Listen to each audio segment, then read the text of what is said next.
Definitely several hundred degrees. Ooh, look at that finish.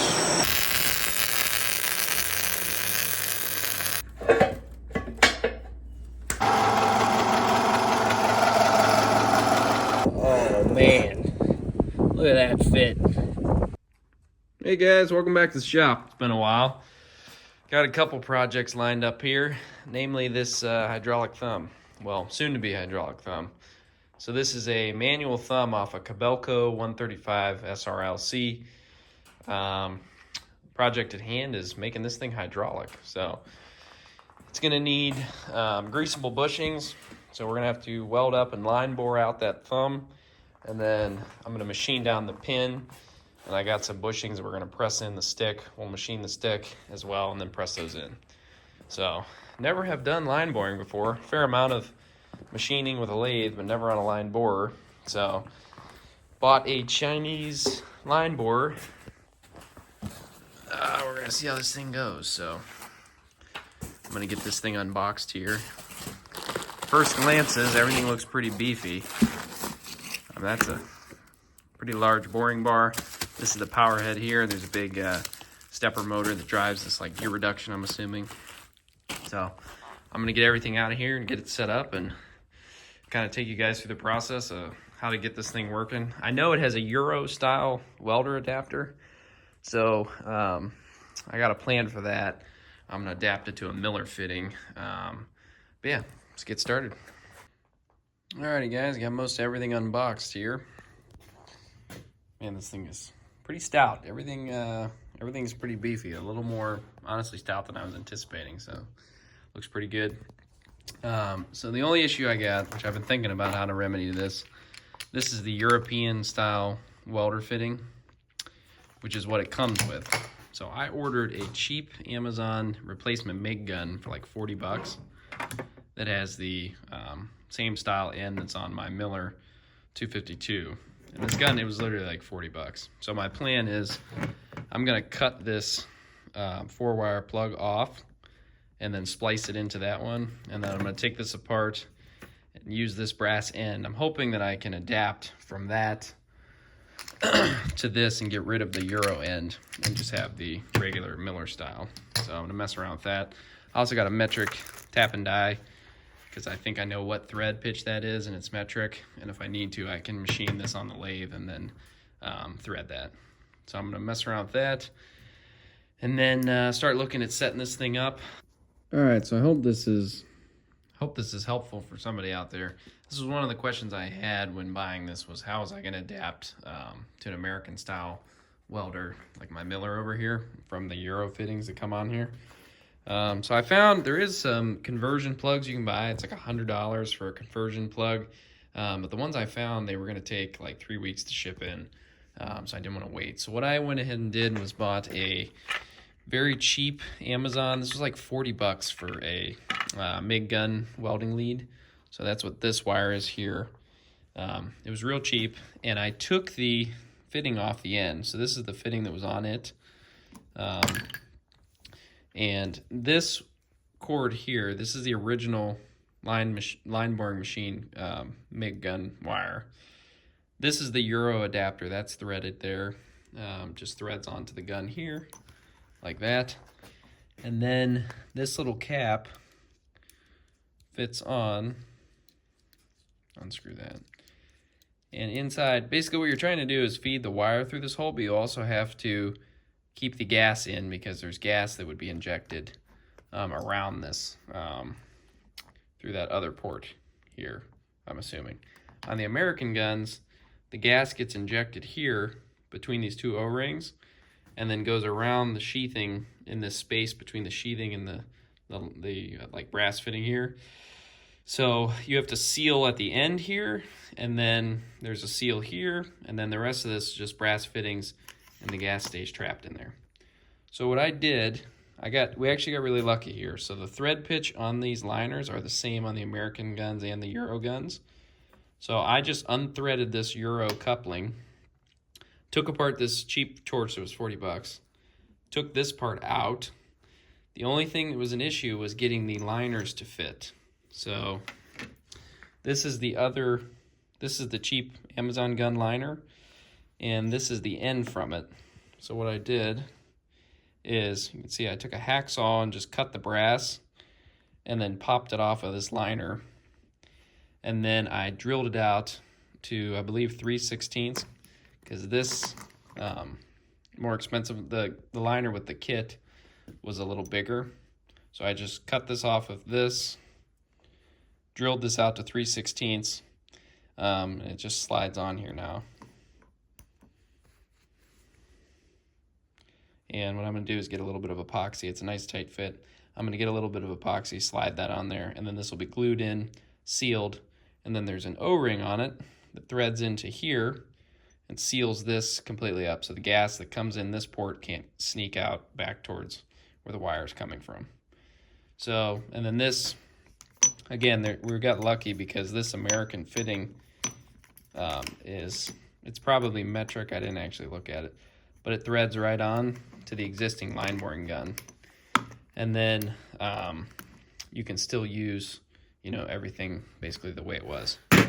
And then for the electrical, I'm going to just cut this 4-wire plug off of the cheap MIG gun, and then I'll splice it into this wire that's on the line boring machine. So for 40 bucks for a replacement gun in a few minutes and a 3/16 drill bit, you can adapt this over and make a pretty clean conversion, and then be able to fit it into your regular MIG gun. And if you're unfamiliar with a lot of these, you have your 4-wire plug there. I think there's only 2 pins in there. And then this is the standard fitting. All it does is slide up in here.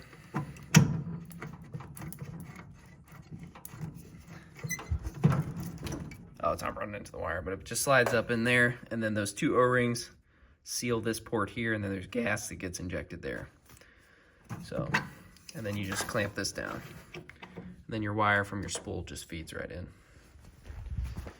So yeah, that's how I solved the European-American issue. Now I can run any, you know, regular Miller attachment on the line boring machine.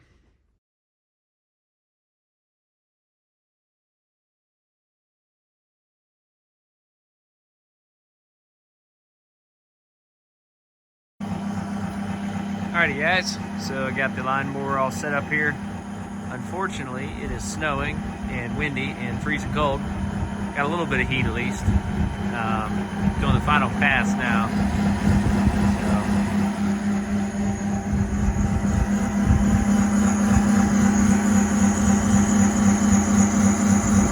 Just cutting away in there.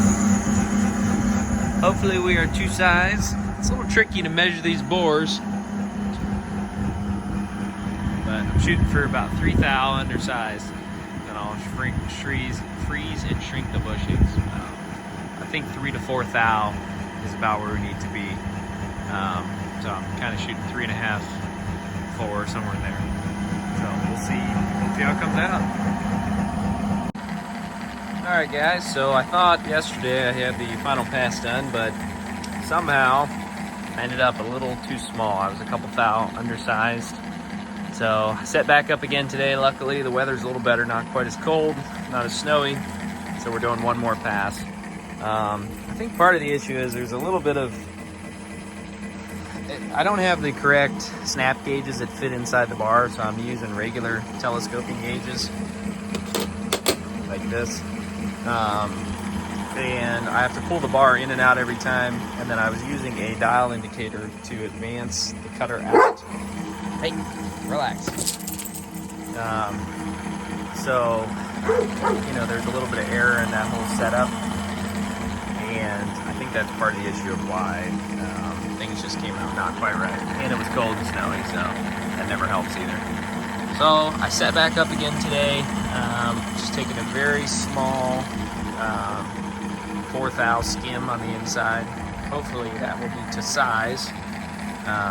And then my plan is to check it. If it is right on, we're good to go. If not, I do have a small hone that's in the shop here. I might try running a hone through it, just kind of taking off some of the cuts, other roughness in the cut. It's pretty good. I mean, the surface finish is pretty nice, but there is a little bit of irregularity, so that might be part of it too. So slowed my feed rate down a little bit. I'm using the setting number 4 on here, and I'm at 2162 RPM. I think that's RPM at least. I don't know, I kind of just dialed in until the vibrations were better and the chips looked good. So we will see how this one looks. And then I picked up a dewar of liquid nitrogen, got it for $100 off some guy on Marketplace.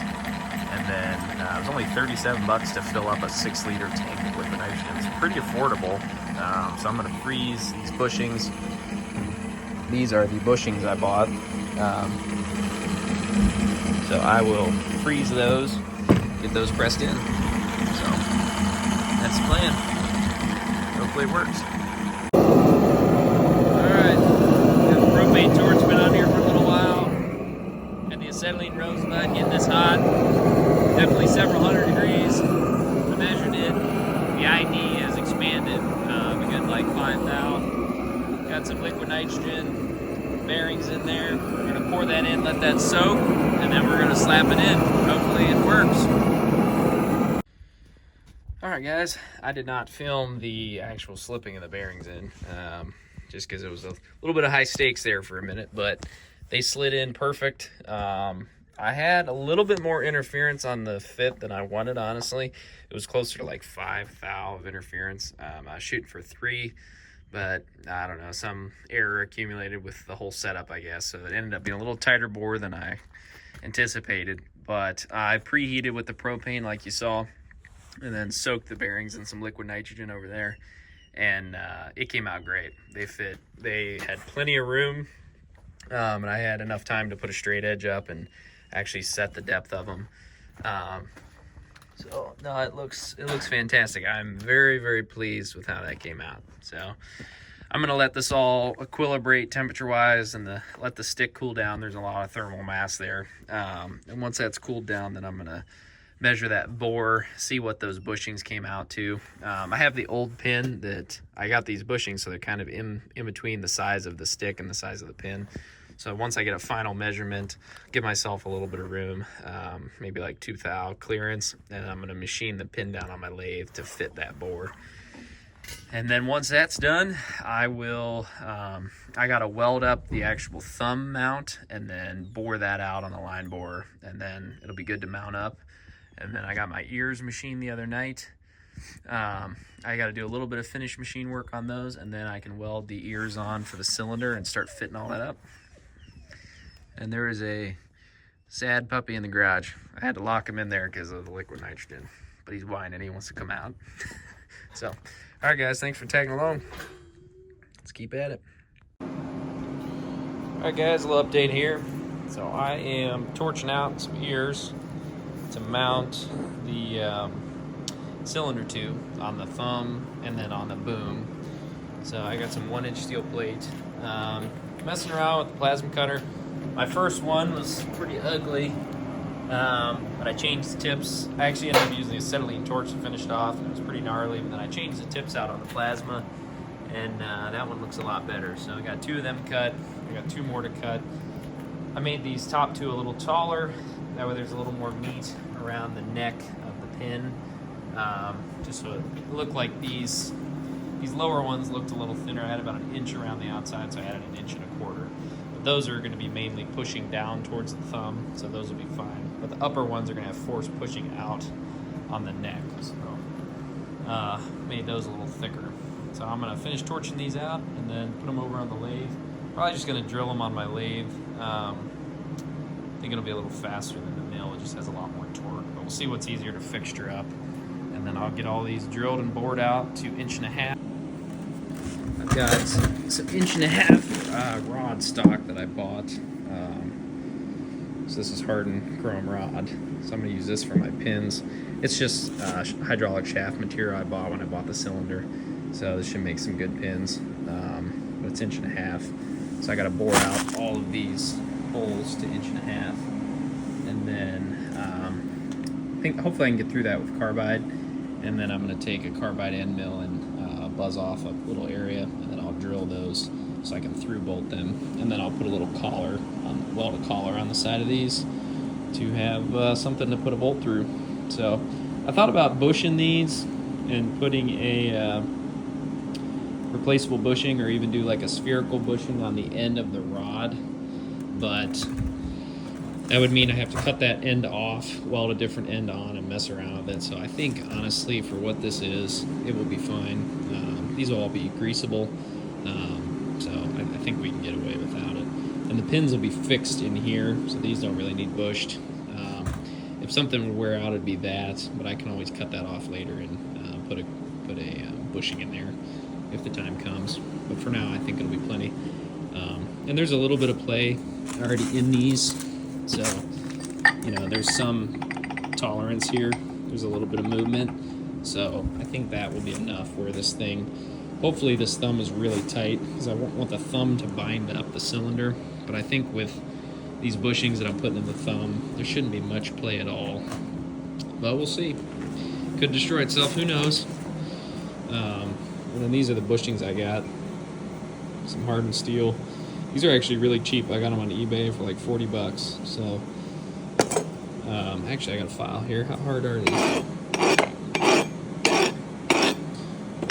Yeah, that's pretty hard. I mean, that skates off there. It doesn't really bite. So, hopefully these are good bushings. We'll see. They're 40 bucks for an 80 by 95 millimeter bushing. So, if they're junk, I can always press out new ones. And then the main pin is over here. I got a pin. This is like a 3.5-inch pin, so it's just a little smaller. These bushings are just a little bit smaller. And this pin was a little bit wore. You can see kind of a groove in here. So I got a bushing that was halfway between the size of this and the size of the bore on the thumb. So I can put this pin in the lathe. I'll turn this down to whatever my final dimension is that makes this tight. But I'm gonna wait to turn the pin. It should all come out to standard sizes, but I'm gonna wait to turn the pin until I press these bushings in. I have one final pass to make with the line borer, but it started raining here today, and it's about 35 degrees and raining, and I didn't feel like tackling that in the rain. So tomorrow, hopefully it's gonna be a nice day. I'm going to finish boring that out, press those bushings in, take an inside measurement, and once I have my final measurement, then I can turn this pin down to fit. And then the last thing will be welding those bores up a little bit, machining that out to this pin diameter size, and the pin will be fixed, so those don't need bushed. And then once that is done, I'll mount the thumb, and then I'll put these plates on. I'll probably mount the bottom two plates here in the shop where it's easy to do, and then I'll save the last two for the cylinder. And I will mount the thumb, hook the cylinder into here, and then lift the cylinder up, cycle it through its range of motion, and figure out exactly where I need to pin the top of the cylinder. And once I have that set, then I will clamp these on and then tack them on the boom, take the cylinder off, and then finish weld those on the boom. So hopefully, if I weld them equally, they won't move around and cause that pin to bind. That could be the only issue, but we'll kind of see how that goes. I'm hoping if I have it clamped nice, I'll bevel these and weld equal amount. Hopefully they don't move around enough to matter.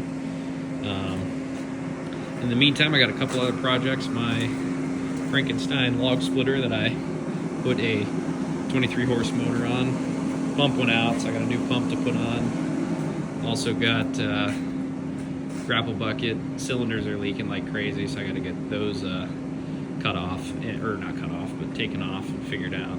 So, bunch of projects. Good stuff. What's up, Goose? Hey, buddy. Shop dog over here. Boring out to 1.50. We're at 378. So I just took another 50 thou pass. Just put 100 thou on the bore. That'll get us up to 478. So slowly get this thing rolling. Okay, now we're up to speed. Gauge the power feed. Let the old Audrey Shipley get to work. She's got to earn her keep.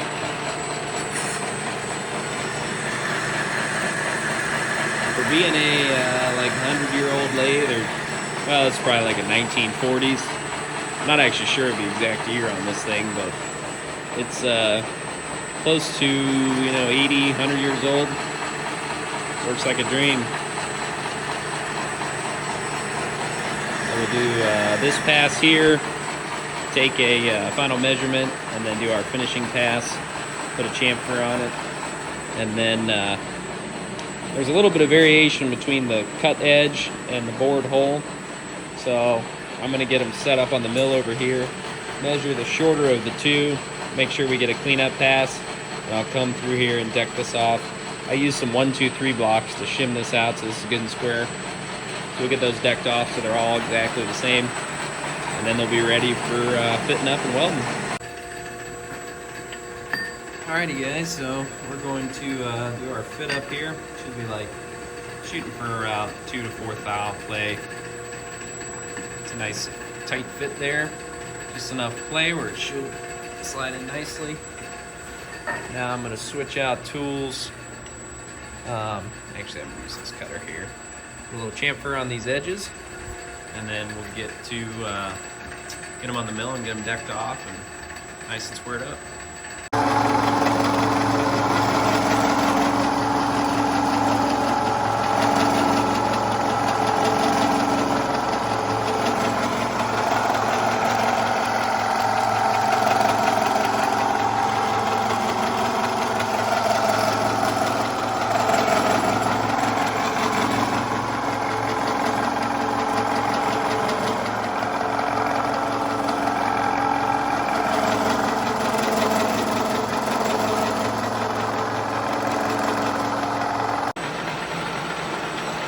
Alright guys, we got the bucket pin, or sorry, the thumb pin up here in the lathe, working on turning it down. Got it trued up as best I could. We got a good bit to take off here, so I'm gonna take a skim just to get it cleaned up, and then I've machined some longer rods on this lathe before and had some issues with tapering. I don't know if my tailstock might be a little bit out of alignment, but I'm just taking a cleanup pass. Then I'm going to mic the rod along the length and see if we have like any taper that's being machined into it. And then if I need to, I can come over here and adjust this tailstock. So I want to work that taper out if there is one before I take any big heavy cuts. So once I get the taper worked out, then I'll take my heavier cuts and get it down to the right size. So the bushings I got are in between the pin size and the bushing size, or the stick size.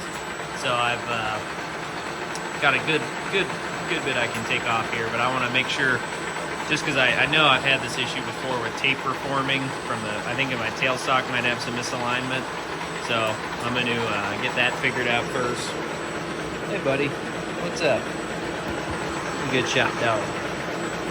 So, alright, get this passed and we'll see if we got any taper or not. Alright guys, it is a blizzard, suboptimal conditions. Our pin fits good.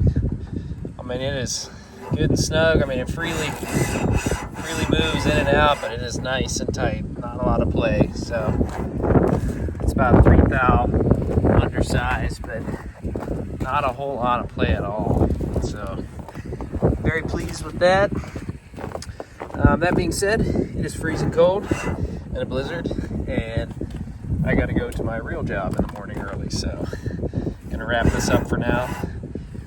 All right, guys. Next up, we'll be mounting the thumb and we're actually machining this out next. So now that I know my finished pin diameter, I can machine this. We'll have to set the line bore back up, weld these up. I haven't welded anything with it, so play around with that. Get those welded up, machined out, and then we'll slap the thumb on. I got the ears machined and done, as you saw, so we'll get those tacked on and start playing around with mounting up the cylinder. But I'll have to wait till I have some help to do all that, and hopefully the weather will cooperate and it will be a little bit less crappy out for when we do that. All right, guys, until next time. Alright guys, welcome back to the shop. So today we're going to be working on boring the rest of this thumb out, getting it welded up and ready to put on the machine. As you saw before, hey Goose, what's that, buddy? As you saw before, got this pin machined out, fits good in the bushings over there. So now we got to get this thing up to size. we got to weld, probably put 2 or 3 layers of weld in there, and then we'll machine that down, get that welded up, bored out, and then that'll be ready to accept that new pin. And then after that, we got to do a little bit of fabricating. I got the ears cut for the cylinder, but we got to get that ready to mount on. We'll have to notch this out and then make sure it's good and strong, get that cleaned up, and then we'll be ready to put the thumb on. So I'll put you guys on time lapse as I get the line board set up. It takes a little bit of time to get everything kind of worked out, but we'll get that all on there and ready to go. Alrighty guys, while this time lapse is going, I got a minute here to kind of explain the setup a little. So I'm using the tapered cones that come with the kit. Basically tapping those in, that centers up the bar if you have a bore that is nice and round. If it's out of round, then you got to be a little more creative and make some pucks with centering stuff, and I don't have that here, but basically I put the bar in, put the cones in, used a level, tape measure, made sure everything was good and plumb and square, and where I needed it to be, and then I put the flanges on with the bearings, and then I go ahead and tack the bolts on. I leave the nuts just kind of hand tight, weld everything up, put some supports in because this thing is heavy. It needs quite a bit of support, so I put those angle iron plates on with some cross bracing, and then I finish weld everything, tighten the bolts down, and then I found that works pretty well. Tighten them up after it's all welded down, and then get the line bore on and get to getting. Alright guys, so I was working on getting this thing welded up. Did a little time lapse setting up the ears, but then I just hurried up and hooked that up and bored this out. So this is my first time using this to weld. It's kind of a mess off the bat. Things smoothed out after I got the settings right. It's a little tricky because you're adjusting. You got to switch to turn on the welder, and then you got to feed backwards one speed. Also, you have the rotation speed, so you got to match those two up with the weld puddle, and you've got to mess with welder settings.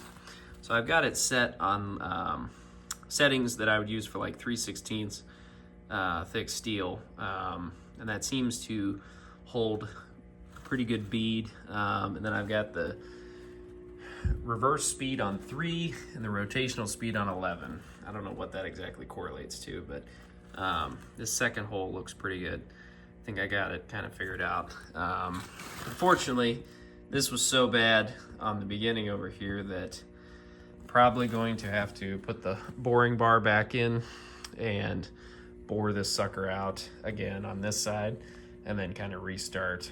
But it's just part of the learning process here. The other issue I'm running into, my Miller 252 screaming for help. That's the over temp air HLP2.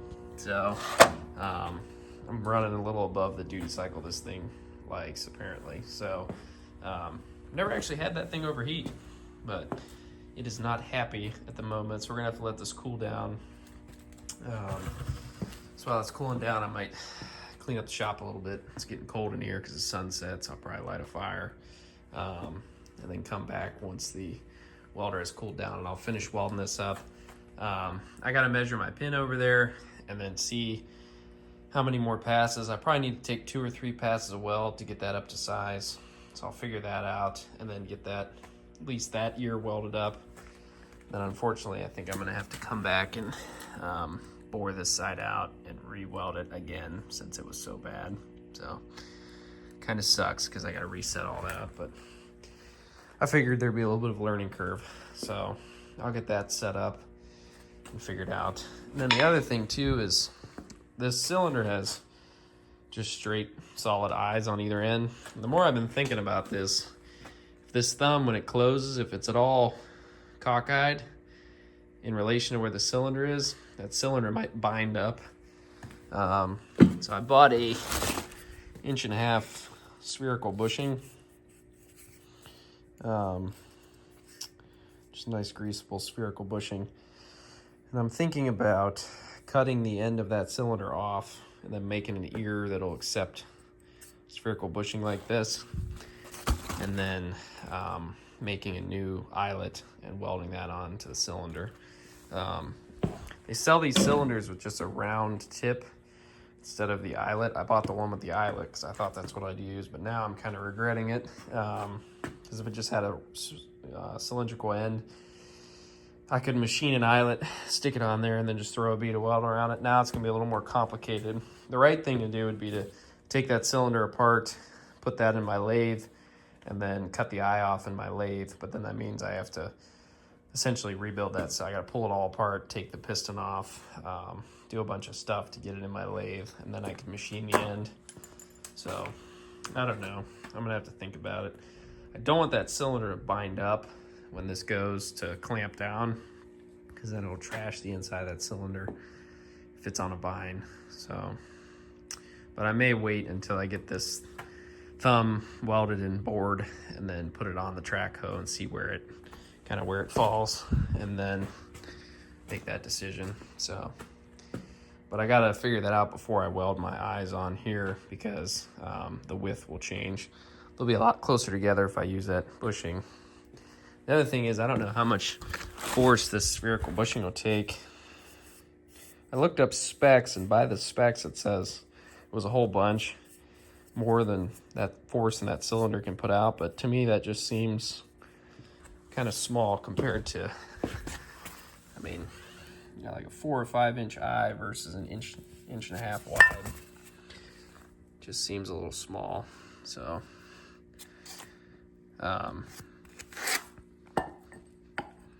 but who knows, maybe it's fine. Probably would be all right. It's just a big cylinder. So gotta figure that out, and then when this thing cools down, I'll keep welding. I'll try to set up a time lapse. The welding's a little hard because the camera doesn't like it, but I may set up a time lapse once I go to finish bore this. So.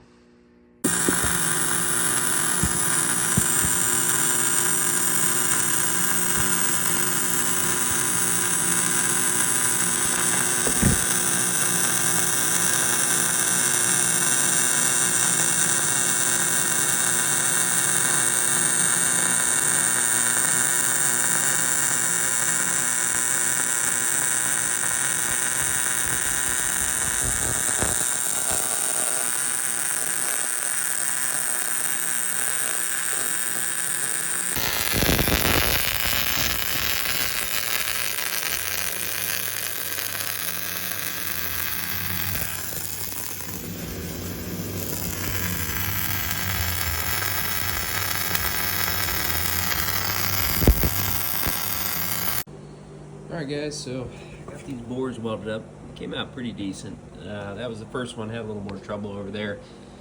But some tips, feeds and speed wise, I was using basically like these settings I would use for 3/16. It's normally at 18 volts. I dropped it down to 17.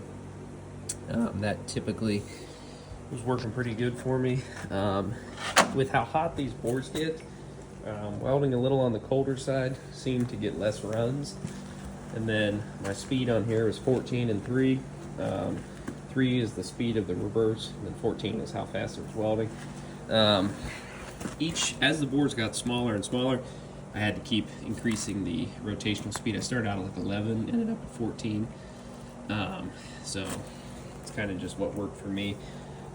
Yeah, turning down the voltage a little when it was runny, and then as the bores got hotter and they got smaller, speeding up the rotational speed helped. It was a little finicky, like this side over here I had a little more trouble with. And then my starts and stops, I got to go through and touch this up with some weld just to get that looking a little nicer, but overall it worked pretty good.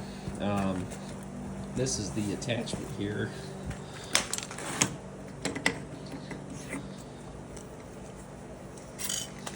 It worked pretty good. This is that one I modified to work. Not too many issues. It definitely takes a while, quite a bit of wire, but welding up these bores, you know, I had to take out like a 1/2 inch out of that bore. So if I had to do over again, I mean, welding is definitely the stronger way, but probably would have been faster to just machine it out and press a bushing in, honestly. So by the time you spend all the time and energy setting this up, getting it welded right, and then now I gotta still bore it out, it probably would have been faster to make bushings on the lathe, but this will definitely be a little harder steel in there, so You know, ultimately it's probably the better way to do it, but these bore welding is definitely pretty finicky. So you got to really babysit this thing. And if there's any issues, it starts welding all over the place, all crazy, and you got to grind it out and start over and start and stop. And it definitely is not the easiest thing to get it to bore weld correctly, but I was able to get it done with the old 252. I also had issues with the welder getting hot. You know, you're running kind of above the duty cycle.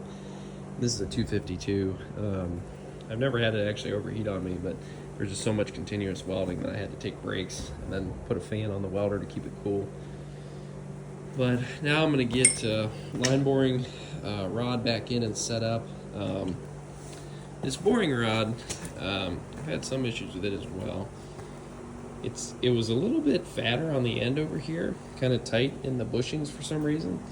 So I actually took a flap disc and kind of ground it a little, and it seems like it slides easier in and out.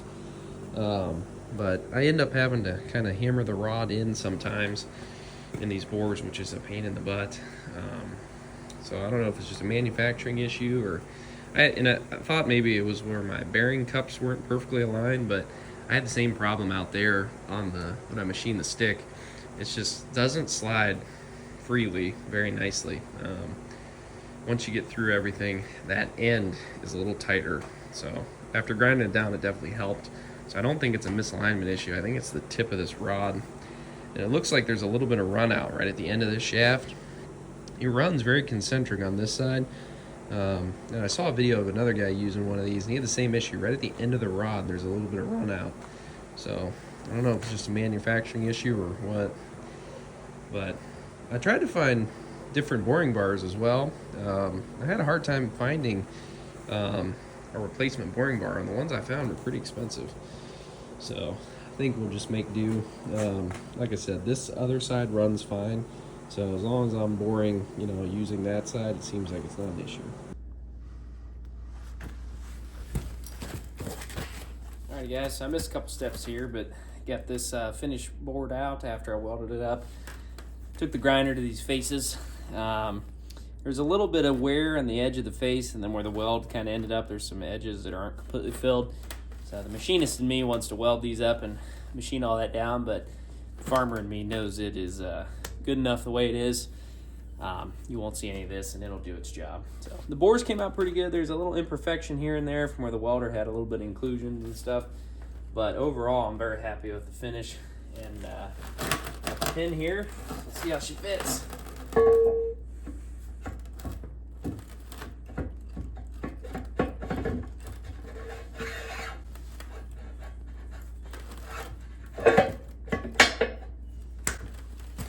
Alright, she fits pretty tight. There's this flange over here on the tin is a little bit bent, so I gotta bend that back so it'll fit nicer, but that is a pretty snug fit. So you can see there's not really any play at all. Overall, the flanges came out pretty good.